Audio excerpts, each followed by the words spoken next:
DGP ആവണ്ടാണ് ഞാൻ. അന്ന് പിടിച്ച ലോറികളെല്ലാം സാറിന്റെ പേരിലായിരുന്നു. വ്യക്തമായ തെളിവുണ്ടായിരുന്നു സർ. തെളിവുകൾ മിണ്ടരുത്. എല്ലാവരും എനിക്ക് അനുകൂലമായി കോടതിയിൽ മൊഴി നൽകിയപ്പോ നീ മാത്രം എനിക്കെതിരായി പറഞ്ഞു. അതിനെന്നെ പരമാവധി ശിക്ഷിച്ചില്ലേ? ഒരു നയാ പൈസ പെൻഷൻ കിട്ടാതെ കൂലിവേല ചെയ്ത പോലും കുടുംബത്തെ പോറ്റാനാവാതെ എന്നെ കൊല്ലാക്കൊല ചെയ്തില്ലേ?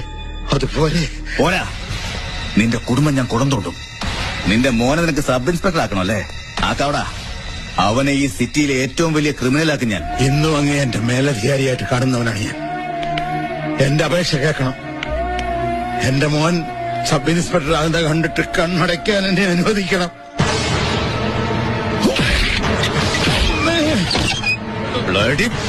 യൂസഫേ, ഇയാൾ എടുത്തിട്ട് പോ.